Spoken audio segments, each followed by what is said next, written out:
चलिए स्टार्ट करते हैं। सभी को गुड मॉर्निंग। आज बिहार पुलिस का न्यू प्रैक्टिस सेट नंबर 23 पढ़ेंगे, ठीक है।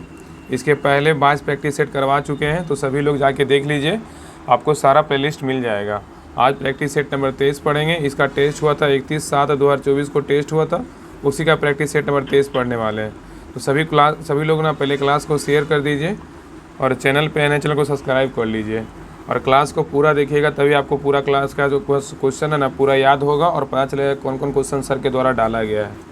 तो चलिए स्टार्ट करते हैं। प्रैक्टिस सेट नंबर 23 स्टार्ट करते हैं। आप लोग बताइएगा, आप लोग आंसर दीजिएगा और अपने आप में देखना है कितना क्वेश्चन मेरा सही हुआ है और लास्ट में कमेंट बताइएगा कि कितना आपका नंबर आया। और जिनका भी 7 तारीख को एग्ज़ाम है सभी को बेस्ट ऑफ लक। और पूरा जितने हैं ना, जितना क्लास करवाएं इस सेट का और प्लेटफॉर्म का जितना भी करवाएं, अभी समय है, पूरा जो नहीं देखें सब लोग देख लीजिए, ठीक है। तो चलिए स्टार्ट करते हैं। चलिए क्वेश्चन नंबर 1 है प्रैक्टिस सेट नंबर 23 का। क्वेश्चन नंबर 1 कह रहा है कि सिंधु घाटी सभ्यता में कालीबंगा निम्नलिखित में से किसके लिए प्रसिद्ध है? बताइए क्या होगा। सिंधु घाटी सभ्यता में कालीबंगा जो है निम्नलिखित में से किसके लिए प्रसिद्ध है? तो क्या होगा? मिट्टी के पात्र के लिए, ठीक है, मिट्टी के पात्र के लिए प्रसिद्ध है, ठीक है, याद रखिएगा। इसका सही उत्तर ना ऑप्शन नंबर डी हो, क्या होगा? मिट्टी के पात्र के लिए प्रसिद्ध है, ठीक है, याद रखिएगा। तो कालीबंगा में सैंधवकालीन सभ्यता का एक पूरा स्थल है। यह राजस्थान के हनुमानगढ़ जिले में विद्यमान है, मतलब स्थित है। और कालीबंगा जो है ना मिट्टी के पात्र के प्राप्त हुए हैं। यहाँ पे क्या हुआ? मिट्टी के पात्र प्राप्त हुए हैं, ठीक है। और सिंधु सभ्यता एक व्यापारिक एवं नगरीय सभ्यता थी, जो यह व्यापार प्रधान थी। अतः सिंधु अर्थव्यवस्था की ताकत जो है ना व्यापार ही था। इसके अलावा अर्थव्यवस्था में कृषि एवं जो है ना पशुपालन भी क्या था? महत्वपूर्ण योगदान था। और सिंधु सभ्यता की लिपि थी, क्या थी? अज्ञात लिपि थी। क्या थी? अज्ञात लिपि थी, ठीक है। यहाँ पे क्वेश्चन क्या करा कि सिंधु घाटी सभ्यता में कालीबंगा निम्नलिखित में किसके लिए प्रसिद्ध था? मिट्टी के पात्र के लिए क्या था? प्रसिद्ध था। चलिए आगे कहिए। क्वेश्चन नंबर 2 पे करा कि आर्यों की एक जाति कहने वाला पहला यूरोपीय कौन था? बताइए। आर्यों को एक जाति कहने वाला पहला यूरोपियन कौन था? तो 2 का सही उत्तर होगा option number C, Max Muller था। कौन था? मैक्स मुलर, ठीक है, मैक्स मुलर था। तो आर्यों को एक जाति कहने वाला पहला यूरोपियन मैक्स मुलर था। और मैक्स मुलर जो था ना महोदय आर्यों का आदि देश मध्य एशिया टोडस बैक्टीरिया को मानता था। और मूलर के अनुसार पामोर के पठार से ही इंडो ईरानी जाति पूर्व में पंजाब तथा पश्चिम में मेसोपोटामिया की ओर गई थी, ठीक है। तो याद रखिएगा कि आर्यों का एक जाति कहने वाला पहला यूरोपियन कौन था? तो मैक्स मुलर था। कौन था? Max Muller. चलिए क्वेश्चन नंबर 3 पे देखिए। क्वेश्चन नंबर 3 क्या करा? इंग्लिश का क्वेश्चन है। कह रहा है fill in the blanks with appropriate words. यहाँ पे दिया हुआ कि माई कार खालिस्तान डॉन वेन आई खालिस्तान होम फ्रॉम माई वर्क। तो कह रहा है कि माई कार खालिस्तान डॉन वेन आई खालिस्तान होम फ्रॉम माई वर्क। तो 3 का क्या होगा? 3 का सही उत्तर भराएगा, क्या भराएगा? तो ऑप्शन नंबर बी होगा, ब्रोक भराएगा। He my car broke down when I drove home my work होगा, ठीक है, याद रखिएगा।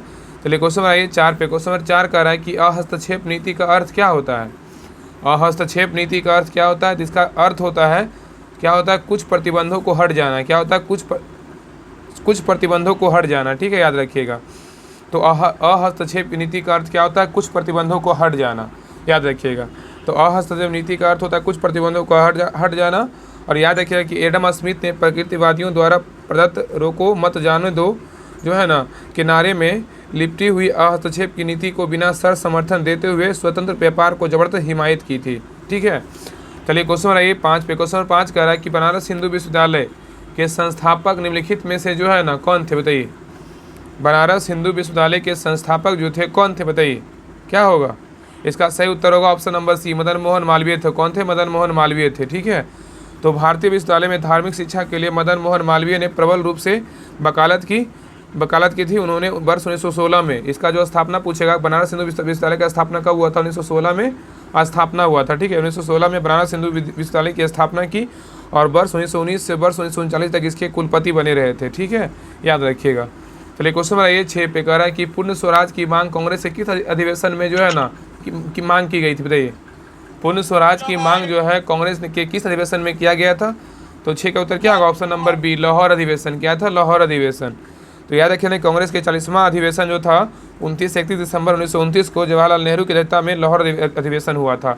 यहाँ पे पूछेगा कि लाहौर अधिवेशन किसकी अध्यक्षता में किया गया था? तो जवाहरलाल नेहरू की अध्यक्षता में किया गया था लाहौर अधिवेशन, ठीक है, याद रखिएगा। और इसी अधिवेशन में जो है ना पूर्ण स्वराज का प्रस्ताव पारित किया गया था। चलिए क्वेश्चन नंबर 7 पे करा 1930 में सविनय अवज्ञा आंदोलन किस मुद्दे पर शुरू किया गया था, बताइए। 1930 में जो है सविनय अवज्ञा आंदोलन किस मुद्दे पर शुरू किया गया था? तो 7 का सही उत्तर क्या होगा? ऑप्शन नंबर डी, ब्रिटिश सरकार द्वारा अपनाया गया नमक का एकाधिकार। क्या है? ब्रिटिश सरकार द्वारा अपनाया गया नमक एकाधिकार था। ठीक है, चलिए क्वेश्चन नंबर 8 पे कह रहा है कि भारतीय राष्ट्रीय कांग्रेस के गठबंधन संबंधी आंदोलन को किसने शुरुआत किया था? भारतीय राष्ट्रीय कांग्रेस के गठबंधन संबंधी आंदोलन को किसने शुरुआत किया था? तो 8 का सही उत्तर क्या होगा? तो 8 का राइट आंसर होगा ऑप्शन नंबर डी, एओ हुम। क्या है? एओ हुम। ठीक है, तो 1884 ईस्वी में एओ हुम ने भारतीय राष्ट्रीय कांग्रेस की स्थापना की, जो कि भारतीय राष्ट्रीय कांग्रेस के अग्रदूत था। ठीक है, याद रखिएगा। चलिए क्वेश्चन नंबर 9 पे, क्वेश्चन नंबर 9 कह रहा है कि निम्नलिखित में से भारत में स्थानीय स्वशासन की अग्रगामी कौन था, बताइए। निम्नलिखित में से भारत में स्थानीय स्वशासन का अग्रगामी कौन था? तो 9 का सही उत्तर क्या होगा? 9 का राइट आंसर होगा ऑप्शन नंबर ए, रिपन था। कौन था? रिपन। तो लॉर्ड रिपन के शासनकाल में मतलब प्रस्तुत स्थानीय स्वशासन प्रस्तावना 1882 ईस्वी में, मतलब जो स्वशासन प्रस्ताव जो था ना 1882 में भारत में आधुनिक स्वशासन का प्रारंभ माना जाता है। और लॉर्ड रिपन को जो है ना भारत का स्थानीय स्वशासन का पिता भी कहा जाता है। ठीक है, और भारत में पहली बार जनगणना बोलेगा तो 1872 में जो है मतलब रिपन के काल में ही हुआ था। रिपन के काल में हुआ था और रिपन के द्वारा ही सन 1872 में हुआ था। मतलब जो है ना पहला तो 1872 में लॉर्ड कर्जन काल में हुआ था ना, लेकिन 10 वर्ष पे वार्षिक जनगणना बोले तो रिपन काल में हुआ था। ठीक है, 10 वर्ष पे जनगणना बोलेगा तो याद रखिएगा। हाँ सही बात, लॉर्ड मेयो काल में, लॉर्ड मेयो होगा, ठीक, सॉरी, लॉर्ड मेयो काल में 1872 में जनगणना शुरू हुआ था और 1881 में बोलेगा तो रिपन काल में 10 वर्ष पे 10 की जनगणना मतलब शुरुआत हुआ था। ठीक है, याद रखिएगा। हाँ सही है, तो याद रखिएगा ना कि क्वेश्चन नंबर 9 कह रहा था कि निम्नलिखित में से भारत में स्थानीय स्वशासन का अग्रगामी किसे कहते हैं? इसका जो है ना लॉर्ड रिपन को क्या कहते हैं? किसको कहते हैं? रिपन को। ठीक है, रिपन। चलिए क्वेश्चन नंबर 10 पे कह रहा है कि भारत का अंतिम भारतीय गवर्नर जनरल कौन था, बताइए क्या होगा?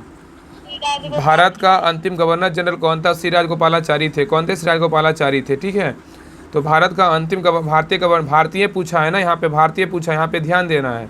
तो कह रहा है कि भारत का अंतिम भारतीय गवर्नर जनरल कौन थे? श्री राजगोपालाचारी थे। कौन थे? श्री राजगोपालाचारी थे। और यहाँ पे पूछेगा ना कि स्वतंत्र भारत के प्रथम गवर्नर जनरल कौन थे? स्वतंत्र भारत के प्रथम गवर्नर जनरल पूछेगा तो कौन होगा, बताइए। लॉर्ड, हाँ तो लॉर्ड माउंटबेटन होगा। क्या होगा? लॉर्ड माउंटबेटन होगा। ठीक है, लेकिन यहाँ पे पूछा था भारत का अंतिम भारतीय गवर्नर जनरल कौन था? तो श्री राजगोपालाचारी थे। चलिए क्वेश्चन नंबर 11 पे कह रहा है कि ब्रिटिश इंडिगो बागान में कह रहा है कि ब्रिटिश इंडिगो जो है ना, ब्रिटिश इंडिगो बागान मालिकों के अत्याचारों का वर्णन करने वाला प्रसिद्ध नाटक नील दर्पण किसने लिखा, बताइए। नील दर्पण के लेखक कौन है? तो सबको पता है दीनबंधु मित्र है। नील दर्पण के लेखक कौन है? दीनबंधु मित्र हैं। ठीक है, तो नील की खेती करने वाले के विरुद्ध विद्रोही को प्रदर्शित करने वाले नाटक का नील दर्पण के लेखक बोलेगा दीनबंधु मित्र हैं। और याद रखिएगा ना कि यह जो विद्रोह हुआ था, नील विद्रोह हुआ था, ये हुआ था ना 1859 से 60 में हुआ था। ठीक है, अगर पूछेगा कि गदर पार्टी का स्थापना किसने किया था? गदर पार्टी का स्थापना सोहन सिंह भाकना ने किया था। और मुंडा विद्रोह कब हुआ था? मुंडा विद्रोह हुआ था 1899 में। ठीक है, याद रखिए मुंडा विद्रोह कब हुआ था? 1899 में हुआ था, याद रखिएगा। अब बेलोर विद्रोह कब हुआ? बेलोर विद्रोह हुआ था 1806 में हुआ था। बेलोर विद्रोह कब हुआ था? 1806 में हुआ था।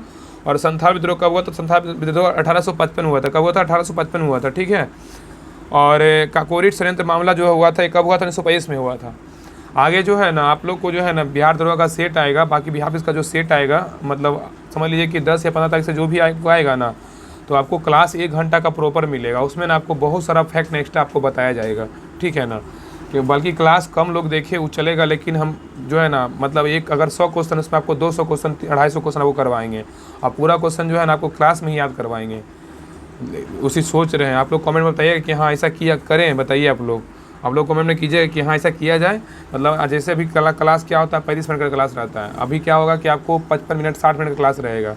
आप लोग बोलिएगा तो जो है ना कुछ एक्स्ट्रा जितना फैक्ट दिया था ना डिटेल में एक तरह से आपको हम सारा फैक्ट आपके सामने लाएंगे और सारा आपको याद करवाएंगे। आप लोग जैसा बताइएगा तो ऐसा करेंगे हम। चलिए क्वेश्चन नंबर 12 पे कह रहा है कि निम्नलिखित में से कौन उपभोक्ता अर्ध टिकाऊ वस्तुएं हैं, बताइए। कह रहा है निम्नलिखित में से जो है ना कौन उपभोक्ता अर्ध टिकाऊ वस्तुएं हैं, कौन सा है? तो 12 का सही उत्तर होगा ऑप्शन नंबर सी, खदान और अन्न खाद्य उत्पाद है। क्या है? खदान और अन्न खाद्य उत्पाद है। ठीक है, चलिए क्वेश्चन नंबर ये 13 पे, ये क्वेश्चन नंबर 13 कह रहा है कि fill in the blanks with appropriate word group में आप दिया हुआ कि सी बाउट खालिस्तान एस्पेक्टलेट्स क्या होगा, बताइए। सी बाउट खालिस्तान एस्पेक्टलेट्स क्या होगा? तो 13 का सही उत्तर होगा option number B, a pair of होगा। क्या होगा? ए पेयर ऑफ होगा। ठीक है, चलिए क्वेश्चन है 14 पे कह रहा है कि निम्नलिखित में से किस प्रकार के बाजार में एक व्यवसाय संघ कीमतों को नियंत्रित करने में असमर्थ रहता है? बताइए क्या होगा। कह रहा है कि निम्नलिखित में से किस प्रकार के बाजार में एक व्यवसाय संघ कीमतों को नियंत्रित करने में असमर्थ रहता है? तो 14 का सही उत्तर क्या होगा? ऑप्शन नंबर डी, पूर्ण स्पर्धा। क्या है? पूर्ण स्पर्धा। ठीक है, चलिए क्वेश्चन नंबर आइए 15 पे कह रहा है औसत परिवर्ती। कह रहा है कि औसत परिवर्ती लागत वक्र जो है ना किस आकार के होते हैं? बताइए। औसत परिवर्तित लागत जो वक्र होते हैं किस आकार के होते हैं? तो 15 का सही उत्तर होगा ऑप्शन नंबर ए, यू आकार के होते हैं। किस आकार के होते हैं? यू आकार के होते हैं। ठीक है, चलिए क्वेश्चन नंबर 16 पे कह रहा है कि भारत के भुगतान संतुलन को किसके द्वारा ठीक किया जा सकता है? बताइए क्या होगा। 16 का सही उत्तर होगा ऑप्शन नंबर डी, सभी के द्वारा। क्या है?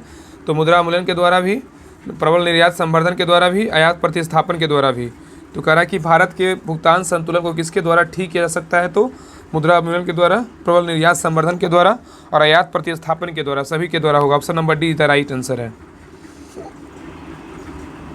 चलिए क्वेश्चन नंबर 17 पे कह रहा है कि भारत का दक्षिणतम बिंदु कौन सा है? बताइए। भारत का दक्षिणतम बिंदु कौन सा है? तो इसका सही उत्तर क्या होगा? Option number D, Indira point है। क्या है? इंदिरा पॉइंट है। तो इंदिरा पॉइंट जो है ना भारत के निकोबार द्वीप समूह के निकोबार द्वीप में स्थित एक गांव है। यह भारत का दक्षिणतम बिंदु भी है और यहाँ एक प्रकार का स्तंभ स्थित है। ठीक है, और याद रखिएगा कि भारत का सबसे उत्तरी बिंदु बोलेगा तो क्या होगा? उत्तरी कोल होगा। ठीक है, उत्तरी कोल होगा। ठीक है ना, याद रखिएगा ना कि भारत का सबसे उत्तरी बिंदु बोलेगा इंदिरा कोल है, और सबसे दक्षिणी बिंदु बोलेगा इंदिरा पॉइंट है, और सबसे पूर्वी बिंदु बोलेगा तो कौन सा है? किबूथी है। क्या है? तो भारत का सबसे उत्तरी बिंदु बोलेगा तो इंदिरा कोल है, और सबसे दक्षिणी बिंदु बोलेगा तो इंदिरा पॉइंट है, और सबसे पूर्वी बिंदु बोलेगा तो क्या है? किबूथी है। ठीक है, और सबसे पश्चिमी बिंदु बोलेगा तो क्या है? कच्छ में जो है ना सर क्रीक है, जिसको गुहार मोती है बोलते हैं। ठीक है, गुहार मोती के पास है। ये सब पॉइंट याद रखिएगा। जिनका भी 7 एग्जाम है ना, उसी लिए पता है हम जल्दी जो है ना प्रैक्टिस सेट खत्म कर रहे हैं कि अभी कल तक जो है ना सर 24 प्रैक्टिस सेट नंबर तक का करवाए हैं। हम सोच रहे हैं कि कम से कम ये प्रैक्टिस सेट ना जिनका भी एग्ज़ाम 7 तारीख उनको जो है ना ज़्यादा ज़्यादा फ़ायदा हो जाए, इसलिए जो है ना हम इसको एकदम जी जान लगा के इसको ख़त्म कर रहे हैं। समझे ना, यही बात है मेरा ख़त्म करने का। आप देख रहे हो कल भी कम से कम 2-3 क्लास आया होगा मतलब विज्ञान बिंदु का, और आज भी देखिए आपको 1-2 क्लास आपको सारा जो है ना ख़त्म कर देंगे। हम चाह रहे हैं कि आपका जो है ना सारा हम इसको ख़त्म करवा दें, जहाँ तक वो क्लास करवाए हैं सर पूरा। तो आप लोग जो है ना क्लास को हर जगह शेयर कीजिए। जिनका भी 7 तारीख को एग्जाम है उन बेचारे जो है ना एक तरह से रिवीजन कर लेंगे, अंत समय में बहुत उनको फ़ायदा करेगा। बहुत सारा इधर उधर भटक रहे हैं, सही जगह पे क्लास देख लेंगे, क्योंकि इसमें क्वेश्चन सर के द्वारा ना बहुत अच्छा डाला गया है। और बाकी जिनका भी आगे एग्जाम है सभी लोग जो है ना इस क्लास को अच्छे से रिवीजन कर लीजिए। जितना भी हम इस चैनल प्रैक्टिस सेट करवाएं हैं बिहार पुलिस का स्पेशल, सारा प्रैक्टिस सेट को जो है ना घोल के पी जाइए एक तरह से जो है। और बाकी इसका PDF भी हमने डाल दिए हैं सारा, तो आप लोग ज्वाइन कर लीजिएगा ग्रुप। टेलीग्राम चैनल का लिंक डिस्क्रिप्शन में डाला हुआ है, लिंक पे क्लिक करके सभी लोग ज्वाइन कर लीजिए। तो चलिए क्वेश्चन नंबर आते हैं 18 पे। देखिए क्वेश्चन नंबर 18 कर रहा है कि choose the correct meaning of the item. यहाँ पे दिया why first and stars, why fits and star दिया हुआ है, क्या होगा? आइटम दिया हुआ वाई फिट्स एंड स्टार्स, क्या होगा? तो 18 का जो सही उत्तर होगा ना, यहाँ पे इसका मतलब वाई फिट्स एंड स्टार्स मतलब होता है ना यदा कदा होता है। ठीक है, इसका मतलब होगा 18 का आंसर क्या होगा? इनरेगुलरली होगा। क्या होगा? इरेगुलरली होगा, याद रखिएगा। ठीक है, option number A is the right answer है। चलिए आए क्वेश्चन नंबर 19 पे कह रहा है कि निम्नलिखित में से किसे राष्ट्रीय ऋण नहीं माना जाता है? बताइए। कह रहा है कि निम्नलिखित में से किसे राष्ट्रीय ऋण नहीं माना जाता है? तो 19 का सही उत्तर क्या होगा? ऑप्शन नंबर ए, राष्ट्रीय बचत पत्र। क्या है? राष्ट्रीय बचत पत्र, याद रखिएगा। इसको नहीं माना जाता, लेकिन दीर्घावधि पॉलिसी माना जाता है, बीमा पॉलिसी माना जाता है, और ना भविष्य निधि माना जाता है। ठीक है, याद रखिएगा। चलिए आगे क्वेश्चन नंबर 20 पे कह रहा है कि निम्नलिखित में से कौन भारत की क्रेडिट रेटिंग एजेंसियों का नियामक है? बताइए। कह रहा है ना निम्नलिखित में से कौन जो है भारत की क्रेडिट रेटिंग एजेंसियों का नियामक है? तो 20 का सही उत्तर होगा ऑप्शन नंबर डी, सेबी है। क्या है? तो सेबी है। तो सेबी जो है ना भारत की क्रेडिट रेटिंग एजेंसियों का नियामक है, और भारतीय प्रतिभूति और विनिमय बोर्ड सेबी भारत में प्रतिभूति जो है ना प्रतिभूति और वित्त की नियामक बोर्ड है। और इसका जो स्थापना हुआ तो सेबी का 12 अप्रैल 1988 को स्थापना हुआ था, और भारतीय संसद द्वारा पारित सेबी अधिनियम 1992 के तहत जो है ना इसे संवैधानिक अधिकार दिया गया था। ठीक है, चलिए क्वेश्चन नंबर 21 पे कह रहा है कि निम्नलिखित में से किनसे जो है ना क्रेडिट के निबंध बनते हैं? बताइए। कह रहा है ना कि निम्नलिखित में से किनसे जो है क्रेडिट के निबंधन बनते हैं? कि इसका सही उत्तर क्या होगा? ऑप्शन नंबर डी, उपयुक्त में से सभी। ठीक है, ब्याज दर से भी, समपार्श्विक से भी, और दस्तावेज की आवश्यकता से भी। ठीक है, समपार्श्विक। चलिए क्वेश्चन आइए 22 पे। क्वेश्चन आइए 22 पे कह रहा है कल्पांत, कह रहा है ना कि कल्पांत जो है शब्द में कौन सी संधि, बताइए कल्पांत शब्द में कौन सी संधि है। तो 22 का सही उत्तर का ऑप्शन नंबर सी, दीर्घ संधि है। क्या है? दीर्घ संधि है। तो कल्पांत में दीर्घ संधि है, इसका संधि विच्छेद कल्प, कल्प प्लस अंत होता है।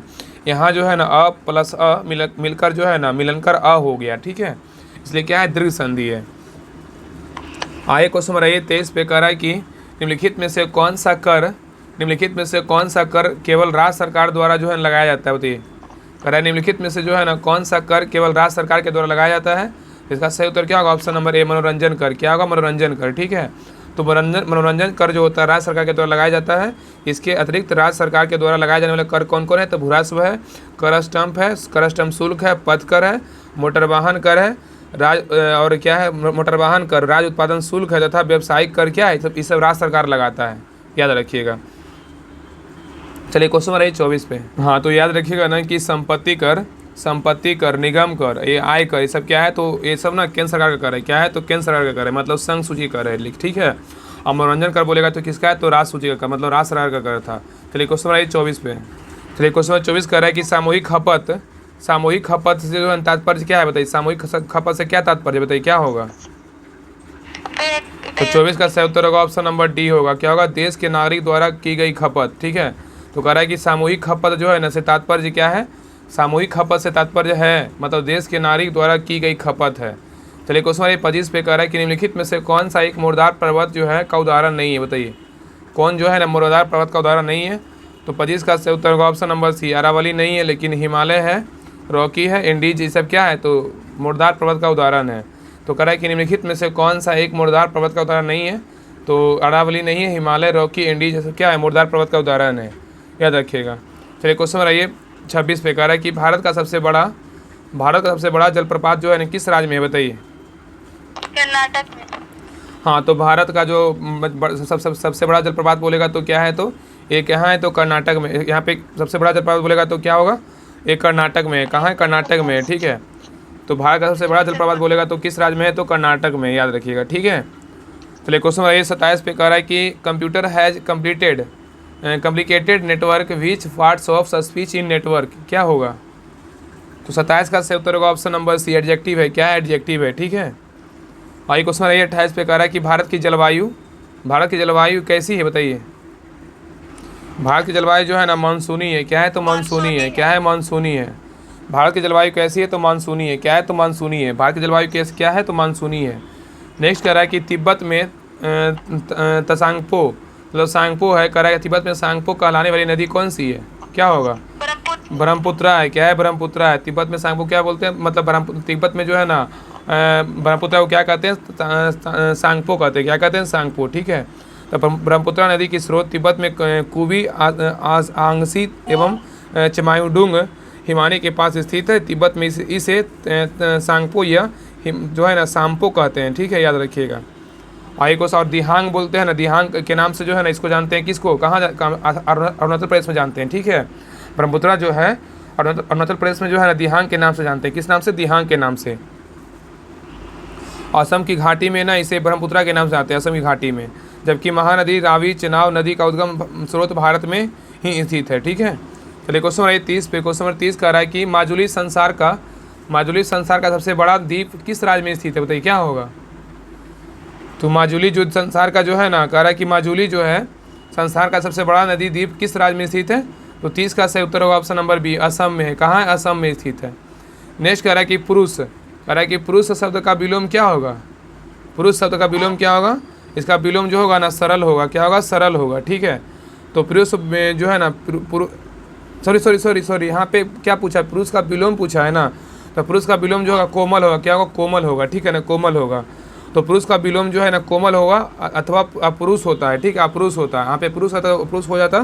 तो पूछा है कि क्या पुरुष का विलोम शब्द क्या होगा? तो कोमल होगा अथवा अपुरुष होता है। और सरल का बोलेगा तो कठिन होता है, तथा कोमल एवं कठोर परस्पर विलोम ही है, ठीक है। तो पुरुष का बोलेगा तो क्या होगा? पुरुष का विलोम बोलेगा तो कोमल होगा, ठीक है। चलिए क्वेश्चन बनाइए नेक्स्ट पे। क्वेश्चन नंबर 32 पे कह रहा है कि भारत में कितने मुख्य बंदरगाह हैं, बताइए। भारत में कितने मुख्य बंदरगाह हैं? तो 32 का सही उत्तर होगा ऑप्शन नंबर डी 13 है। भारत में कितने मुख्य बंदरगाह हैं? तो 13 है।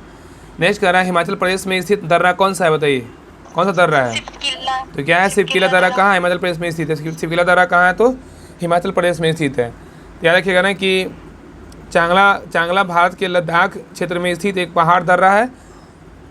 एक मिनट ना, कि चांगला दर्रा जो है ना, चांगला दर्रा जो है ये क्या है? चांगला दर्रा क्या है? तो भारत के लद्दाख क्षेत्र में स्थित एक पहाड़ी दर्रा है और यह जो है ना 5360 मीटर की ऊंचाई पर काराकोरम की लद्दाख पर्वतमाला नामक उपश्रेणियों में लेह से पायोंग त्योसो के मार्ग पर स्थित है।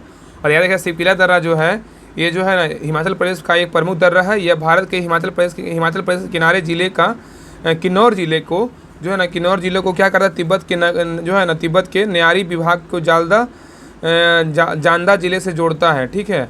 और याद रखिएगा ना कि भारत का राष्ट्रीय जलमार्ग बोलेगा तो भारत की राष्ट्रीय राजमार्ग बोलेगा तो 5 जो है ना वो सिपकिला तक जाता है। ठीक है। नाथुला दर्रा बोलेगा तो नाथुला दर्रा कहाँ है? तो सिक्किम में। कहाँ है? तो सिक्किम में। ठीक है। नाथुला दर्रा सिक्किम में है। और नीति दर्रा बोलेगा कहाँ? नीति दर्रा बोलेगा तो उत्तराखंड में। कहाँ है? उत्तराखंड में। ठीक है। चलिए क्वेश्चन रही 34 पे कह रहा है कि आवारा मसीहा किसकी जीवनी है? बताइए। आवारा मसीहा बोलेगा तो ये शरद चंद्र का है। किसका है? तो शरद चंद्र का जीवनी है। तो आवारा मसीहा जो है ना शरद चंद्र का जीवनी है। ठीक है, याद रखिएगा। चलिए क्वेश्चन रही 35 पे कह रहा है 3 बीघा कॉरिडोर को जोड़ता है। बताइए कौन जोड़ता है? तो 3 बीघा कॉरिडोर जो है ना ये क्या करता है? बांग्लादेश और भारत को जोड़ता है। ठीक है। तो 3 बीघा कॉरिडोर जोड़ता है, बांग्लादेश और भारत को जोड़ता है। तो याद रखिएगा कि 3 बीघा कॉरिडोर बांग्लादेश और भारत को जोड़ता है। इसका संबंध जो है ना भारत के पश्चिम बंगाल राज्य और बांग्लादेश सीमा से संबंधित है। इसे सितंबर 2011 में बांग्लादेश को लीज पर दे दिया गया था, जिससे जो है ना दहरागाम और आरांगपोटो तक जो है ना पहुंचा जा सकेगा। ठीक है। और याद रखिएगा नेक्स्ट है, चलिए देखिए नेक्स्ट है मैथ का क्वेश्चन। तो मैथ का आंसर बता दे रहे हैं, आप लोग बना लीजिएगा। वीडियो तो सारा हम भेज देंगे टेलीग्राम चैनल पे। देखिए 36 का सही उत्तर क्या होगा? ऑप्शन नंबर ए होगा 36 का। आइए क्वेश्चन नंबर 38 पे। देखिए 37 नंबर क्वेश्चन कह रहा है कि ज्वालामुखी के कप आकार के मुख को क्या कहते हैं? ज्वालामुखी के कप आकार के मुख को क्या कहते हैं? बताइए क्या होगा? तो 37 का सही उत्तर होगा ऑप्शन नंबर सी, क्रेटर कहते हैं। क्या कहते हैं? क्रेटर कहते हैं। ठीक है ना। तो कह रहा है कि ज्वालामुखी के कप आकार के मुख को क्या कहते हैं? क्रेटर कहते हैं। क्या कहते हैं? क्रेटर कहते हैं। और क्रेटर जो होता है ना कीपाकार होता है, जिसके ढाल जो है ना शंकु पे आधारित होता है, जिससे उसका निर्माण जिसमें क्या था उसका निर्माण होता है। चलिए क्वेश्चन नंबर ये नेक्स्ट 38 नंबर क्वेश्चन कह रहा है कि स्थल मंडल शब्द किससे संबंध रखता है? बताइए स्थल मंडल जो शब्द है किससे संबंध रखता है? तो 38 का सही उत्तर होगा ऑप्शन नंबर सी, पृथ्वी का पटल से। क्या है? पृथ्वी के पटल से मतलब भूपृष्ठ से। क्या है? भूपृष्ठ से। चलिए क्वेश्चन 39 पे कह रहा है choose the correct word that can be made by adding the prefix जो है ना, कि choose the correct word that can be made by adding the prefix जो है ना, यहाँ पे क्या भराएगा? इंट्रा है ना, यहाँ पे क्या भराएगा? तो 39 का जो ऑप्शन नंबर डी होगा इंट्रा स्टेट। क्या होगा? इंट्रा स्टेट होगा। ठीक है ना। तो इंट्रा स्टेट मतलब एक राज्य से दूसरे राज्य होता है। ठीक है, इंट्रा स्टेट। चलिए क्वेश्चन नंबर 40 पे। क्वेश्चन नंबर 40 कह रहा है कि मंडल आयोग की रिपोर्ट किससे संबंधित है? बताइए मंडल आयोग रिपोर्ट जो है किससे संबंधित है? तो क्या होगा? तो 40 का सही उत्तर क्या होगा? ऑप्शन नंबर ए होगा अन पिछड़े वर्गों से। क्या है? अन पिछड़े वर्गों से है। तो मंडल आयोग की रिपोर्ट का संबंध जो है अन पिछड़े वर्ग से है। और मंडल कमीशन का जो गठन हुआ था 1979 में हुआ था। कब हुआ था? 1979 में मंडल आयोग का गठन हुआ था, याद रखिएगा। ठीक है। और जनता पार्टी की सरकार के द्वारा गठन किया गया था। और वर्ष 1980 में जो है ना आयोग ने सरकार को अपनी रिपोर्ट सौंप दी थी। ठीक है। और याद रखिएगा कि वर्ष 1989 में तत्कालीन प्रधानमंत्री बीपी सिंह के द्वारा उसे लागू करने का प्रयास किया गया, तथापि इसे वर्ष 1993 में लागू कर दिया गया। ठीक है। चलिए क्वेश्चन 41 पे देखिए मैथ का क्वेश्चन, इसको हम आंसर बता दे रहे हैं। तो 41 का जो राइट आंसर होगा 41 का क्या होगा? 41 का जो सही उत्तर होगा 41 का राइट आंसर होगा ऑप्शन नंबर ए होगा। क्या होगा? ए होगा। ठीक है। आइए क्वेश्चन 42 पे कह रहा है कि कौन सा अनुच्छेद भारतीय संसद को संविधान में संशोधन करने की शक्ति प्रदान करता है? बताइए कौन सा अनुच्छेद है? कह रहा है कि कौन सा अनुच्छेद जो है भारतीय संसद को संविधान में संशोधन करने की शक्ति प्रदान करता है? तो 42 का सही उत्तर क्या होगा? ऑप्शन नंबर ए अनुच्छेद 368 है। क्या अनुच्छेद 368 है? ठीक है। चलिए क्वेश्चन आइए 43 पे कह रहा है किसने कहा है कि कोई भी राजनीतिक धर्म से रहित नहीं है? बताइए किसने कहा? तो 43 का सही उत्तर क्या होगा? Option number B Mahatma Gandhi ने। तो कह रहा है किसने कहा है कि कोई भी राजनीतिक धर्म से रहित नहीं है? तो महात्मा गांधी। नेक्स्ट है कह रहा है कि संविधान में कितने प्रकार के आपातकालों का प्रावधान है? बताइए कितने प्रकार का है? बताइए क्या होगा? तो कितने प्रकार का है? तो 3 प्रकार का है। कितने प्रकार का है? 3 प्रकार का, याद रखिएगा। ठीक है। तो संविधान में 3 प्रकार के आपातकालों का प्रावधान है। और याद रखिएगा कि प्रथम आपातकाल बोलेगा अनुच्छेद 352 के तहत राष्ट्रीय आपातकाल होता है, और अनुच्छेद अगर पूछेगा अनुच्छेद 356 के तहत जो है राज्य में राष्ट्रीय शासन होता है, अनुच्छेद 360 के तहत जो है वित्तीय आपातकाल होता है। ये 3 तरह का आपातकाल होता है, ठीक है, याद रखिएगा। 352 में बोलेगा तो राष्ट्रीय आपातकाल, 356 में बोलेगा तो राज्य में राष्ट्रीय शासन, और 360 में बोलेगा तो वित्तीय आपातकाल होता है। चलिए क्वेश्चन नंबर 45 पे कह रहा है कि translate the given sentences into Hindi. यहाँ पे दिया हुआ है कि English should be incorporated in all the examination. यहाँ पे इंग्लिश में हिंदी में ट्रांसलेशन बनाना है, हिंदी में ट्रांसलेशन क्या होगा बताइए। English should be incorporated in all the examination, क्या होगा? 45 का सही उत्तर होगा ऑप्शन नंबर सी, अंग्रेजी को सभी भाषाओं में शामिल किया जाना चाहिए, ठीक है। अंग्रेजी को जो है सभी परीक्षाओं में शामिल किया जाना चाहिए। परीक्षाओं होगा, एग्जामिनेशन है ना, सभी परीक्षाओं में शामिल किया जाना चाहिए। चलिए क्वेश्चन रही 46 पे कह रहा है कि वित्तीय आपात कितने समय के लिए लागू की जा सकती है, बताइए क्या होगा? 6 महीने। 46 का सही उत्तर होगा option number D. Option number D होगा, कोई अधिकतम अवधि नहीं होता है, ठीक है ना। वित्तीय जो आपात होता है ना उसका कोई अधिकतम अवधि नहीं होता है। यहाँ पे अधिकतम पूछा है ना, बोल रहा है कि वित्तीय आपातकाल कितने समय के लिए लागू की जा सकती है, मतलब कितने समय तक के लिए, मतलब कोई निश्चित नहीं है, तो कोई अधिकतम अवधि के लिए नहीं लागू किया जा सकता, याद रखिएगा, ठीक है। याद रखिएगा ना कि राष्ट्रपति अनुच्छेद 360 के तहत आर्थिक संकट की स्थिति में वित्तीय आपातकाल की घोषणा कर सकता है, और अब जो है ना पहले चरण में घोषणा 2 महीना तक प्रवर्तन में रहता है। यदि संसद के दोनों सदनों के संकल्पों द्वारा इसका अनुमोदन हो जाता है तो यह जो है अनिश्चित काल तक बनी रह सकती है, ठीक है, याद रखिएगा। अब पीछे काल अभी तक भारत में लगा है कि नहीं लगा है, बताइए। एक बार भी नहीं लगा, इसलिए ना एक इंपॉर्टेंट क्वेश्चन है। चलिए क्वेश्चन 47 पे देखिए, 47 का सही उत्तर क्या होगा? ऑप्शन नंबर डी होगा, मैथ का क्वेश्चन था। और एक क्वेश्चन में 48 पे कह रहा है कि प्राक्कलन समिति में कितनी सदस्य होती है, बताइए। प्राक्कलन समिति में कितना सदस्य होता है? तो 30 होता है। कितना होता है? 30 होता है, ठीक है, 30 होता है, ठीक है। 48 का सही उत्तर क्या होगा? ऑप्शन नंबर ए होगा। चलिए क्वेश्चन नंबर 49 पे कह रहा है कि राज्यसभा के सदस्यों का सेवा काल कितना होता है, बताइए। राज्यसभा के सदस्यों का सेवा काल कितना होता है? इसका सही उत्तर होगा ऑप्शन नंबर सी, 6 वर्ष का होता है। कितना होता है? 6 वर्ष का होता है। आगे ये कह रहा है कि पहली जो है ना, देखिए मैथ का क्वेश्चन है, पहली 15 प्राकृतिक संख्याओं का माध्य ज्ञात करना है, ये भी मैथ का क्वेश्चन है। तो 50 का सही उत्तर होगा ऑप्शन नंबर बी होगा, क्या होगा? बी होगा, ठीक है। चलिए क्वेश्चन नंबर 51 पे कह रहा है कि निम्नलिखित में से कानून बनाने का प्रस्ताव पेश किया जा सकता है, बताइए कहाँ पेश किया जा सकता है? ये केवल क्या जो है ना क्या होगा? तो लोकसभा तथा राज्यसभा दोनों में होगा, क्या होगा? लोकसभा तथा राज्यसभा दोनों में होगा। इसका सही उत्तर ना ऑप्शन नंबर सी होगा।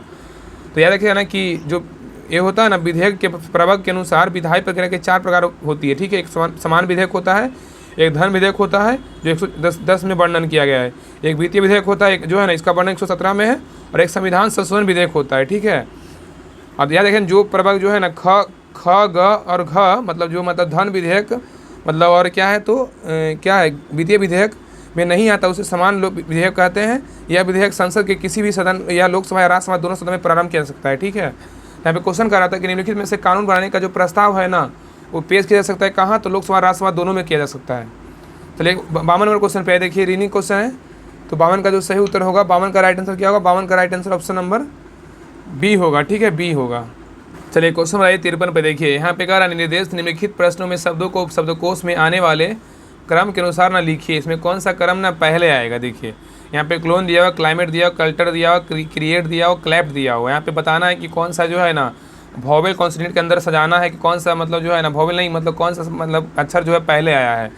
देखिए इसका 53 का जो आंसर होगा, 53 का सही उत्तर होगा ऑप्शन नंबर सी होगा। पहले हो जाएगा क्लैप्ट हो जाएगा, उसके बाद फिर क्लाइमेट हो जाएगा, उसके बाद फिर क्लोन हो जाएगा, फिर हो जाएगा क्लटर हो जाएगा, फिर क्रिएट हो जाएगा, ठीक है। चलिए क्वेश्चन ये क्वेश्चन देखिए ये वाला पक्का रहेगा। चलिए क्वेश्चन 54 पे कह रहा है choose the synonyms of the given below. क्या है दिया हुआ है यहाँ पे? वोलाटाइल दिया हुआ है। यहाँ पे क्या होगा? वोलाटाइल मतलब होता है ना अस्थिर होता है, ठीक है। इसका सिनोनिम पूछा ना, सिनोनिम्स पूछा है, यहाँ पे ध्यान देना है। तो क्या होगा? इसका अनस्टेबल होगा, क्या होगा? अनस्टेबल होगा, अनस्टेबल, ठीक है। वोलाटाइल मतलब अस्थिर होता है, मतलब क्या? अनस्टेबल मतलब ये भी अस्थिर है। चलिए क्वेश्चन आइए 55 पे कह रहा है कि निम्नलिखित द्रवों में से कौन से द्रव का वाष्पन अधिक तीव्रता से होता है, बताइए क्या होगा? तो 55 का सही उत्तर होगा ऑप्शन नंबर ए, एल्कोहल है। क्या है? एल्कोहल है। चलिए क्वेश्चन 56 पे कह रहा है कि तारों का रंग किस पे निर्भर करता है, बताइए। ये जो है ना ये किस पे करता है? तो तापमान पे करता है। किस पे करता है? तापमान पे है। नेक्स्ट है आवर्धक लेंस वास्तव में क्या होता है? आवर्धक लेंस जो वास्तव में होता है वो क्या होता है? ये ना उत्तल लेंस होता है। क्या होता है? उत्तल लेंस होता है, ठीक है, याद रखिएगा। तो अल्प फोकस दूरी जो है ना सहित उत्तल लेंस को आवर्धक लेंस कहते हैं, ठीक है। और उत्तर लेंस या अभिसारी लेंस अवर्धक लेंस के रूप में काम करता है। क्वेश्चन नंबर 58 पे कह रहा है कि fill in the blanks the with appropriate words. यहाँ पे दिया कि स्पेक्ट्रोस दिया आर, खाली स्थान क्या होगा, तो 58 का सही उत्तर होगा ऑप्शन नंबर ए, क्या होगा, जुबलिएंट। क्या है, जुबलिएंट होगा, ठीक है। जुबलिएंट मतलब क्या होता है, उल्लासित करना। चलिए क्वेश्चन नंबर आइए 59 पे कह रहा है कि लेंस किससे बनता है, बताइए लेंस किससे बनता है, बताइए लेंस। लेंस जो बनता है ना, ये बनता है फ्लिंट कांच से बनता है। किससे बनता है, फ्लिंट कांच से बनता है, ठीक है, ठीक है, याद रखिएगा। तो लेंस के निर्माण में जो है ना क्राउन कांच एवं फ्लिंट कांच का प्रयोग किया जाता है। इसके अतिरिक्त जो है ना आजकल क्वार्ट्ज मतलब क्रिस्टल एवं एक्रेलिक प्लास्टिक का भी लेंस के निर्माण में प्रयोग होता है। यहाँ पे क्या होगा, फ्लिंट कांच होगा। चलिए क्वेश्चन नंबर 60 पे करा निम्नलिखित में से चुंबकीय प्रेरण मैग्नेटिक फ्लक्स की इकाई क्या है, बताइए चुंबकीय प्रेरण की इकाई क्या है, तो 60 का सही उत्तर होगा ऑप्शन नंबर वेबर है। क्या है, तो वेबर है, ठीक है। चुंबकीय यहाँ पे प्रेरण पूछा है ना, इसका इकाई क्या होगा, तो वेबर होगा। तो चुंबकीय जो है ना, चुंबकीय प्रेरण की इकाई बोलेगा तो वेबर होता है। और ज्योति तीव्रता का मात्रा बोलेगा तो कैंडेला होता है। और ज्योति फ्लक्स का बोलेगा तो ल्यूमेन होता है, ठीक है। और टेस्ला जो होता है ना, चुंबकीय क्षेत्र की तीव्रता होता है। चुंबकीय अगर क्षेत्र रहेगा ना तब टेस्ला होगा, लेकिन चुंबकीय यहाँ प्रेरण दिया है तब यहाँ पे वेबर होगा, ठीक है। अब जो धारा कैसे मात्रा बोलेगा तो एम्पियर, आवृत्ति का बोलेगा तो हर्ज होता है। ऐसे ही जो है ना, मतलब 5 तारीख के बाद ऐसे ही मतलब जो इंपॉर्टेंट लगे ना उसको हम क्लास में ही करवाने की कोशिश करेंगे। दरोगा का प्रैक्टिस सेट हो चाहे बिहार पुलिस का हो। चलिए क्वेश्चन नंबर 61 पे कह रहा है ना कि निम्नलिखित में से किस शब्द में स्वर संधि है, बताइए किस शब्द में स्वर संधि है। तो 61 का सही उत्तर होगा ऑप्शन नंबर सी, भानुदय में। किसमें, भानुदय में है। आप भानुदय का संधि विच्छेद बोलेगा तो भानु जो उदय होगा, क्या होगा, भानु जो उदय होगा। चलिए क्वेश्चन नंबर 62 पे कह रहा है एक जनरेटर किसमें रूपांतरित करता है, बताइए जनरेटर जो होता है किसमें रूपांतरित करता है। तो यांत्रिक ऊर्जा को क्या करता है, विद्युत ऊर्जा में करता है। क्या कौन करता है, जनरेटर करता है। यांत्रिक को विद्युत में कौन करता है, तो जनरेटर करता है। डायनेमो बोलेगा तो यांत्रिक को विद्युत में करता है। डायनेमो बोलेगा तो यांत्रिक को विद्युत में, और सोलर सेल बोलेगा तो सौर ऊर्जा को विद्युत ऊर्जा में, और ट्यूबलाइट बोलेगा तो विद्युत ऊर्जा को प्रकाश ऊर्जा में, सितार बोलेगा तो यांत्रिक ऊर्जा को ध्वनि ऊर्जा में, मोमबत्ती बोलेगा तो रासायनिक ऊर्जा को प्रकाश ऊर्जा में, माइक्रोफोन बोलेगा तो विद्युत ऊर्जा को ध्वनि ऊर्जा में। ये सब पॉइंट याद रखिएगा। आगे क्वेश्चन, इसका सही उत्तर क्या होगा, ऑप्शन नंबर ए होगा, 62 का ए होगा। चलिए आगे ये कह रहा है कि लोहे की जंग किससे होती है, बताइए कौन सी प्रक्रिया होती है लोहे की जंग में। इन्हें रासायनिक प्रक्रिया होती है। क्या होती है, रासायनिक प्रक्रिया होती है। तो लोहे में जंग लगना रासायनिक प्रक्रिया होती है, क्योंकि लोहे में जंग लगने से वजन बढ़ जाता है, ठीक है। और लोहे में जंग लगने के कारण नमी होने के कारण वायुमंडल में क्या होती है, वायुमंडल अभिक्रिया करना होता है, ठीक है। वायुमंडल अभिक्रिया करना है। और गैल्वेनाइजेशन के द्वारा लोहे पर जंग लगने से बचाया जाता है, ठीक है। गैल्वेनाइजेशन से क्या करेंगे कि लोहे द्वारा लोहे पर जंग लगने से क्या बचा सकते हैं। चलिए क्वेश्चन नंबर 64 पे कर रहा है उष्णता मतलब हीट से संबंधित भौतिक विज्ञान की शाखा को क्या कहते हैं, बताइए। मतलब उष्णता है ना, मतलब हीट से संबंधित भौतिक विज्ञान की शाखा को क्या कहते हैं। तो 64 का सही उत्तर होगा ऑप्शन नंबर सी, थर्मोडायनेमिक्स कहेंगे। क्या कहेंगे, थर्मोडायनेमिक्स कहेंगे, ठीक है। आगे कह रहा है, देखिए कह रहा है ना कि choose the sentences that can be replace the given word. क्या दिया हुआ है, ऑर्थोडॉक्स दिया हुआ है। ऑर्थोडॉक्स क्या होगा, तो 65 का सही उत्तर होगा। ऑर्थोडॉक्स मतलब होता है ना परंपरावादी होता है, ठीक है। इसका मतलब वन वर्ड मतलब पूछा ना, choose the sentences that can be replace the given word. तो ऑर्थोडॉक्स क्या होगा, ऑप्शन नंबर बी होगा, one who holds establish of opinions. One who holds establish opinions. Question number 66 पे कह रहा है पिस्तौल मतलब रिवॉल्वर का आविष्कार किसने किया। सबको पता है सैमुअल कोल्ट ने किया, ये तो ये क्वेश्चन है। सही उत्तर क्या होगा, ऑप्शन नंबर डी होगा। रबड़ का बोलेगा टायर का आविष्कार किसने किया। रबड़ मतलब टायर का आविष्कार किसने किया, थॉमस हानिकारक ने किया। और रबड़ मतलब जलरोधी का आविष्कार किसने किया, चार्ल्स मैकिन्टोन्स ने किया। और यहाँ पूछेगा रबड़ पौधे का दूध का आविष्कार किसने, रबड़ में पौधे का दूध बोलेगा तो डनवर रबड़ कंपनी ने किया। और रेडियो टेलीग्राफी का आविष्कार किसने किया, जी मार्कोनी ने किया। रडार का आविष्कार किसने किया, टार्बेन वाटसन ने किया। और ग्रहों की खोज बोलेगा तो केपलर ने किया। और सौरमंडल की खोज बोलेगा तो कोपरनिकस ने किया। चलिए क्वेश्चन नंबर 67 पे, क्वेश्चन नंबर 67 का रहा है कि बिजली के एक सेल में कितने टर्मिनल होते हैं, बताइए बिजली के एक सेल में कितने टर्मिनल होते हैं। तो 67 का सही उत्तर होगा ऑप्शन नंबर सी, एक होते हैं। कितने होते हैं, एक होते हैं। तो बिजली के एक सेल में जो है एक टर्मिनल होते हैं, ठीक है। अब विद्युत सेल मुख्यतः दो प्रकार के होते हैं, एक होता है प्राथमिक सेल होता है, एक द्वितीयक सेल होता है। और याद रखिए प्राथमिक सेल जो होता है रासायनिक ऊर्जा को सीधे विद्युत ऊर्जा में परिवर्तन करता है। और प्राथमिक सेल जो है पुनः प्रयोग में नहीं लाया जा सकता है, ठीक है। लेकिन द्वितीयक सेल जो होता है ना, पहले विद्युत ऊर्जा को रासायनिक ऊर्जा में और फिर रासायनिक ऊर्जा को विद्युत ऊर्जा में परिवर्तन कर सकते हैं द्वितीय सेल को, ठीक है। और द्वितीय सेल जो होता है आवेशन मतलब चार्जिंग करने से इसे बार बार प्रयोग में जो है ला सकते हैं। ये होता है प्राथमिक सेल द्वितीय सेल में अंतर होता है। आगे देखिए क्वेश्चन 68 का रहा है कि 6 सिक्के जो है ना यहाँ पे दिया, देखिए कहाँ मैथ का क्वेश्चन प्राप्त दिया हुआ, मैथ का है करा 6 सिक्के एक साथ उछाले जाते हैं तो 3 चित्र प्राप्त करने के लिए प्रायिकता क्या होगा। तो 68 का जो सही उत्तर होगा ऑप्शन नंबर ए होगा। क्या होगा, ए होगा। आगे क्वेश्चन 69 पे ये कह रहा है कि 2 प्राथमिक रंग लाल और नीले के मिश्रण को कौन सा सेकेंडरी रंग प्राप्त होता है, बताइए क्या होगा। तो 69 का सही उत्तर क्या होगा, ऑप्शन नंबर सी मैजेंडा होगा। क्या होगा, मैजेंडा होगा। ठीक है, चलिए क्वेश्चन 70 पे ये कह रहा है कि लगभग किस ताप पर पानी का घनत्व अधिकतम होगा, बताइए। कह रहा है कि लगभग किस ताप पे जो है ना पानी का घनत्व अधिकतम होगा। तो 70 का सही उत्तर क्या होगा, option number B 4 degree Celsius पे। ठीक है, आगे कह रहा है उर्वरक में निम्नलिखित तत्व उपलब्ध नहीं है, बताइए कौन उपलब्ध नहीं है, बताइए। 71 का सही उत्तर क्या होगा, ऑप्शन नंबर सी क्लोरीन नहीं है, लेकिन नाइट्रोजन है, हाइड्रोजन है, फास्फोरस है, सभी हाइड्रोजन तो रहता ही है। ठीक है, यहाँ पे क्या बोला, हाइड्रोजन उर्वरक में कौन सा तत्व उपलब्ध नहीं है, तो क्लोरीन नहीं होगा। हाइड्रोजन नाइट्रोजन फास्फोरस 100% रहता है। ठीक है, तो फास्फोरस और फास्फोरस होता है ना नाइट्रोजन का अनुरूप है, यह प्रकृति में मागतावस्था में नहीं पाया जाता है। अब मानव शरीर में जो है ना फास्फोरस अनिवार्य है। और याद रखिएगा कि जानवरों की हड्डियों में 85% कैल्शियम फॉस्फेट के रूप में रहता है। और उर्वरक बनाने में जो है ना व्यापारिक तौर पर अमोनिया का उत्पादन अत्यंत आवश्यक होता है। ठीक है, याद रखिएगा। आगे देखिए कह रहा है कि एस्टिक अम्ल के जलीय विलयन पीएच जो है ना 2 है, तो कह रहा है उसमें निम्नलिखित में से मिलाने पर पीएच इसका पीएच मान बढ़ जाएगा, बताइए क्या होगा, किसका बढ़ जाएगा। तो 72 का सही उत्तर क्या होगा, ऑप्शन नंबर सी जलीय अमोनिया। क्या है, जलीय अमोनिया।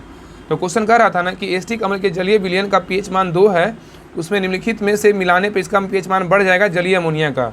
और एस्टिक अम्ल के जलीय विलयन का पीएच मान होता है 2 होता है, याद रखिएगा। उसमें जो है ना जलीय अमोनिया मिलाने पर पीएच मान क्या होगा, बढ़ जाएगा। और यहाँ पे याद रखिएगा समुद्री जल का पीएच मान कितना होता है, समुद्री जल का पीएच मान तो 8.4 होता है। कितना होता है, 8.4 होता है। रक्त का पीएच मान बोलेगा तो 7.4 होता है। लार का बोलेगा तो 6.5 होता है। दूध का बोलेगा तो 6.4 होता है। मूत्र का पीएच मान बोलेगा तो कितना होता है, 6 होता है। शराब का पीएच मान बोलेगा तो 2.8 होता है। सिरका का पीएच मान बोलेगा 2.4 होता है। नींबू का पीएच मान बोलेगा तो 2.2 होता है। चलिए क्वेश्चन 73 पे कह रहा हीरा उसी एक तत्व से बना है जिससे बना है, बताइए क्या बना है। और 73 का सही उत्तर क्या होगा, ऑप्शन नंबर सी ग्रेफाइट। क्या है, ग्रेफाइट। चलिए क्वेश्चन 74 पे कह रहा है सुंदर की भाववाचक संज्ञा क्या है, बताइए। सुंदर की भाववाचक संज्ञा क्या है। तो 74 का आंसर क्या होगा, ऑप्शन नंबर डी ए और बी दोनों है। सुंदरता भी है, सौंदर्य भी है, दोनों है। ठीक है, सुंदर की भाववाचक संज्ञा। आगे क्वेश्चन 75 पे कह रहा है सबसे अधिक क्रियाशील धातु कौन सा है, बताइए क्या होगा। तो 75 का सही उत्तर क्या होगा, ऑप्शन नंबर डी पोटेशियम है। क्या है, पोटेशियम है। तो कह रहा है सबसे अधिक क्रियाशील धातु कौन सी है, तो पोटेशियम है। क्या है, पोटेशियम। नहीं देखिए मैथ का क्वेश्चन है, देखिए 76 का राइट आंसर क्या होगा, 76 का सही उत्तर होगा ऑप्शन नंबर डी होगा। आगे देखिए 77 करा निम्नलिखित में से किसे औरम कहा जाता है, बताइए किसे औरम कहते हैं। औरम जो कहते हैं सोना कहते हैं, किसे कहते हैं, सोना को जो औरम कहा जाता है। ठीक है, आगे 78 पे ये कह रहा है कि निम्नलिखित में से किन कणों का में सकारात्मक आवेश होता है, बताइए किस कणों में सकारात्मक आवेश होता है। तो 78 में क्या होगा, ऑप्शन नंबर बी प्रोटॉन में होता है। क्या होता है, प्रोटॉन में। तो कह रहा है निम्नलिखित में से किन कणों में सकारात्मक आवेश होता है, तो प्रोटॉन में होता है। तो याद रखना प्रोटॉन कणों में सकारात्मक आवेश होता है। और न्यूट्रॉन की खोज किसने किया, जेम्स चैडविक ने किया था। ठीक है, और न्यूट्रॉन का जो द्रव्यमान होता है ना वो केजी में 1.675 × 10⁻27 होता है। इलेक्ट्रॉन का खोज बोलेगा तो जेम्स थॉमसन ने किया था। इलेक्ट्रॉन का द्रव्यमान बोलेगा तो 9.1095 × 10⁻28 ग्राम होता है। इलेक्ट्रॉन का आवेश बोलेगा तो -1 होता है। इलेक्ट्रॉन का आवेश जो होता है ना -1 होता है। ठीक है, और प्रोटॉन का द्रव्यमान बोलेगा तो 1.6726 × 10⁻24 ग्राम होता है। और प्रोटॉन का खोज बोलेगा तो गोल्डस्टीन ने किया था। ठीक है, याद रखिएगा। क्वेश्चन भाई 79 पे देखिए, 79 नंबर क्वेश्चन जो है ना कह रहा है अब जो है ना अब मतलब 5 और 10 रुपये के सिक्के किससे बनाए जाते हैं, बताइए क्या होगा। तांबा निकल मिश्र धातु से बनाते हैं। ठीक है, तांबा निकल मिश्र धातु से बनाते हैं। तो कह रहा है अब जो है ना 5 और 10 रुपये के सिक्के किससे बनाए जाते हैं, तो तांबा निकल मिश्र धातु से बनाते हैं।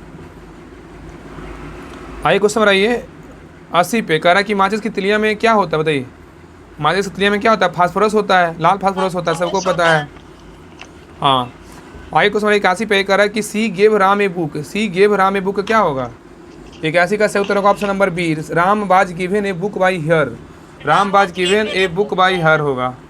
आइए कह रहे रेडियम किस खनिज में प्राप्त होता है, रेडियम किस खनिज में प्राप्त होता है, तो क्या होगा। 82 का सही उत्तर होगा option number D pinch blade. क्या होगा, पिंच ब्लेड। आइए क्वेश्चन रहिए 83 पे कह रहा है कि मूल तत्वों की आवर्त सारणी बनाने वाले पहले वैज्ञानिक कौन थे, बताइए। ये थे मेंडलीव थे। कौन थे, मेंडलीव। तो कह रहा है कि मूल तत्वों की आवर्त सारणी बनाने वाले पहले वैज्ञानिक कौन थे, मेंडलीव थे। नेक्स्ट देखिए 84 नंबर मैथ का क्वेश्चन, 84 का राइट आंसर क्या होगा, ऑप्शन नंबर सी होगा। आगे 85 पे 85 का राइट आंसर क्या होगा, ऑप्शन नंबर डी होगा। आगे क्वेश्चन नंबर 86 पे कह रहा है वह एकमात्र अधातु कौन सी है जो कमरे के तापमान पे द्रव अवस्था में पाई जाती है, क्या होगा बताइए। 86 का सही उत्तर क्या होगा, ऑप्शन नंबर बी ब्रोमीन है। क्या है, ब्रोमीन है। तो कह रहा है वह एकमात्र धातु कौन सी है जो कमरे के तापमान पे द्रव अवस्था में पाई जाती है, तो ब्रोमीन है। क्या है, ब्रोमीन। नेक्स्ट कह रहा है कि C12H12O11 के रूप में किसको जानते हैं, तो चीनी का सूत्र होता है ना, चीनी का C12H22O11, ठीक है, याद रखिएगा। आगे कह रहा है कि स्टार से क्या संबंधित है, बताइए स्टार से क्या संबंधित है। तो 88 का सही उत्तर क्या होगा, ऑप्शन नंबर ए ग्लूकोज है। क्या है, ग्लूकोज है। चलिए क्वेश्चन रहिए 89 पे। देखिए 89 में क्वेश्चन कह रहा है कि बड़े बड़ाई ना करे, बड़े ना बोले बोल, रहमान हीरा कब कहे लाख टके का मोल। रहीम द्वारा लिखित इस पंक्ति में बड़े शब्द का प्रयोग किस रूप में हुआ है। ये सब पढ़े हम लोग जो है ना 9th 10th 8th में पढ़े होंगे। तो क्या होगा, विशेषण। यहाँ पे क्या होगा, संज्ञा होगा। यहाँ पे संज्ञा होगा, ठीक है ना। इसका 89 का सही उत्तर ऑप्शन नंबर बी होगा। चलिए आगे क्वेश्चन 90 पे कह रहा है पीत का मुख्य कार्य क्या है। पीत का मुख्य कार्य बोलेगा तो इसका काम जो होता है ना, पाचन तथा शोषण हेतु वसा का इमल्सन करना। इसका right answer option number D होगा। तो पीत का जो मुख्य काम है ना, वो पाचन तथा शोषण हेतु वसा का इमल्सन करना। चलिए क्वेश्चन 91 पे कह रहा है कीटों का मुख्य लक्षण क्या है। कीटों का मुख्य लक्षण बोलेगा तो 91 का सही उत्तर क्या होगा, ऑप्शन नंबर बी 3 जोड़ी टांगे है। क्या, 3 जोड़ी टांगे है। नेक्स्ट कह रहा है कि ना उड़ने वाली पक्षी कौन सी है, बताइए ना उड़ने वाली पक्षी बोलेगा तो बताइए कौन है, ईमू है। क्या है, ईमू है। लेकिन मोर उड़ सकता है, बत्तख उड़ सकता है, हंस उड़ सकता है। तो ना उड़ने वाली पक्षी बोलेगा तो ईमू है। नेक्स्ट है 93 कह रहा है रुधिर में अधिकतर CO2 ले जाई जाती है, बताइए किस रूप में।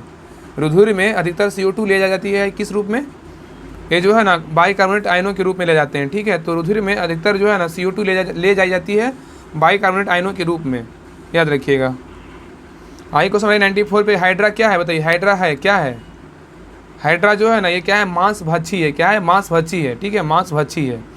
तो हाइड्रा क्या है, तो मांसभक्षी है। वैसे जीव जो मांस खाते हैं उसे मांसभक्षी या जो है ना करनी वायरस कहते हैं, ठीक है, कहलाते हैं, जैसे बाघ होता है।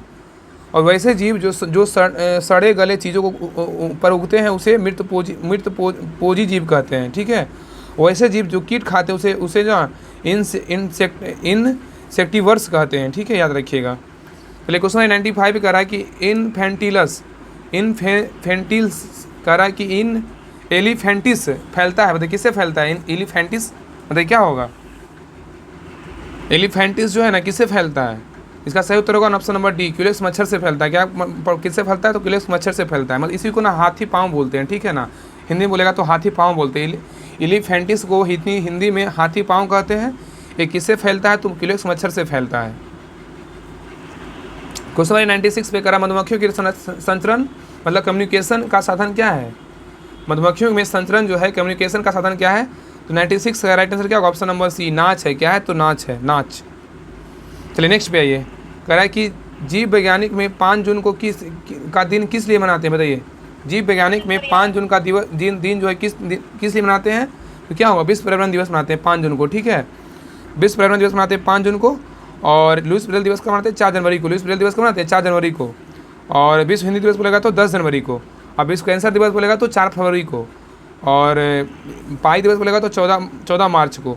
अब विश्व जल दिवस बोलेगा तो 22 मार्च को। जय विविधता दिवस बोलेगा तो 22 मई को। और 22 मार्च को जो है ना बिहार दिवस भी बनाते हैं, ठीक है।